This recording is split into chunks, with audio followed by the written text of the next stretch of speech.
वालेकुम ये सलाम। ये पंखा ख़राब हो गया है, गालबन शॉर्ट हो गया क्योंकि ना ये यूपीएस का जो फ्यूज़ है ना उसको जला दिया उसने। अच्छा, यूपीएस का फ्यूज जल गया है। हाँ जी, जैसे ही ऑन करते हैं साथ ही यूपीएस का फ्यूज़ जल जाता है और डिमर भी जो है ना जल गया। तो ये इसका कैपेसिटर वगैरह खुला हुआ नज़र आ रहा है। हाँ जी, ये मैंने ज़रा अपनी इंजीनियरिंग की है। अच्छा, चलो रखें, चेक करते हैं। मेरा नाम है नैयर और आप देख रहे हैं इलेक्ट्रिक मैन 324। इसको मैं इधर ही चला के चेक करता हूँ तो ये बल्ब रोशन हो रहा है, यानी इसमें करंट जा रहा है, लेकिन ये चल नहीं रहा।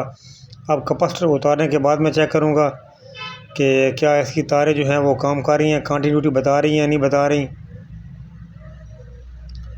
तो ये 3 तारों को मैं चेक कर लेता हूँ कि इनमें जो है ये शॉर्ट भी नहीं है और तारें जो हैं वो भी काम कर रही हैं।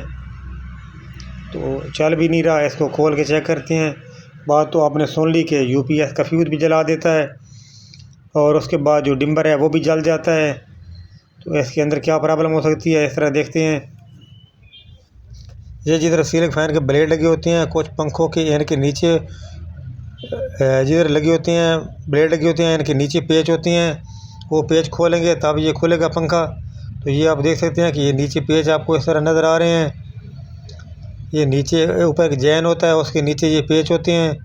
तो इस तरह इस जैन को हटा लेना है, फिर पेच ये सामने आएंगे। तो पेच जो हैं वो काफ़ी टाइट लग रहे हैं। तो ये मैंने पेच एक खोल लिया है और एक और पेच है जो नहीं खोल रहा, वो मैं वेल्ड करके खोल के दिखाऊंगा आपको।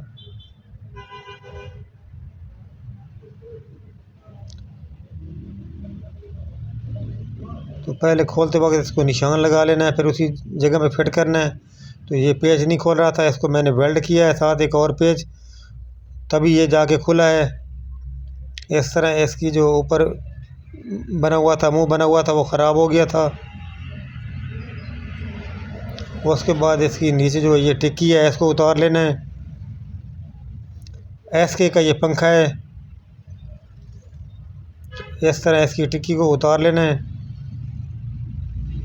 इसके अंदर चूड़ी होती है, इस तरह आप घुमाएंगे तो ये खोल जाएगा। और अब इसके 2 तरीके होते हैं खोलने के, एक पुलर के साथ खुलता है और एक इधर शाफ्ट के साथ आप ठोकेंगे नीचे और दरमियान में पंखे को पकड़ेंगे तो फिर भी ये खोल सकता है। तो मैं आपको पुलर के साथ खोल के दिखाऊंगा। ये पुलर जो होता है मुख्तलिफ़ साइज़ की होती हैं। तो इस तरह पुलर को टाइट कर लेना है। अब हम ये इस काबले को टाइट करेंगे तो ये ओपन हो जाएगा, ऊपर और नीचे वाली प्लेटें जो हैं वो अलग होने लग जाएंगी। तो इस तरह टाइट करते जाना है। ये बात ध्यान में रखनी है कि पेच जो हैं वो 3 पेच होते हैं, वो तीनों को भी खोल लेना है। अगर उनमें से एक पेच भी लगा हुआ होगा तो ये टूट जाएगा, खोलेगा नहीं। तो ये आप देख सकते हैं कि ये बिल्कुल अब अलग हो रहा है। अभी अंदर से चेक करते हैं कि इसमें क्या मसला है। ओ, इसके जो 3 कोयल हैं वो बिल्कुल जले हुए हैं। इस तरह इसकी रेजिस्टेंस जो है वो ख़त्म हुई है, जिस वजह से ये जो फ्यूज़ है उसको जला देता है और डिम्बर को भी जला देता है। अब इस नीचे ऊपर वाली जो इसकी प्लेट है वो उसको खोलने का ये तरीका है कि इस तरह कोई आपने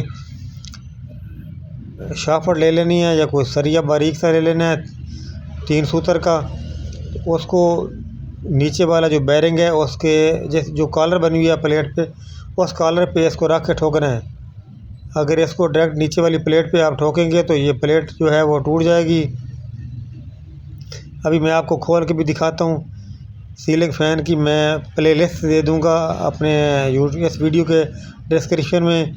उसमें काफ़ी सारी वीडियो पड़ी हैं, मुख्तलिफ़ फ़ॉल्ट जो हैं वो रिपेयर किए गए हैं। बैरिंग चेंज करने का तरीका, सीलिंग फ़ैन में पानी चला जाए, और भी मुख्तलिफ़ जो है वीडियो इसी सीलिंग के हवाले से पड़ी हैं। अगर आपको इन कामों में दिलचस्पी है तो वो आप ज़रूर देखें, बहुत फ़ायदा होगा। तो उसका लिंक जो है आपको मिल जाएगा डिस्क्रिप्शन में। अगर उधर ना मिले तो मेरे चैनल का आप इधर कर सकते हैं। इस तरह जो है पेज को खोल के इस तरह इसको घुमाना है तो ये भी खोल जाएगा। अब इसको पूरा अलग नहीं करना क्योंकि ये फ़ौरन ही प्लेट नीचे नहीं आती। तो इस तरह इसको खोल लेना है। तो आपने ये देख सकते हैं कि इस कॉलर पे चोट लगानी है। इधर प्लेट पे नहीं लगानी, अगर इधर प्लेट पे लगाएंगे तो ये टूट जाएगी प्लेट। तो ये मैंने नया बैंड कर दिया है, तो वो रिपेयर नहीं हो सकता था। आपने रिपेयर की वीडियो देखनी है तो वो उसका लिंक आपको मिल जाएगा। तो मिलते हैं नेक्स्ट वीडियो में, तब तक अल्लाह हाफिज़।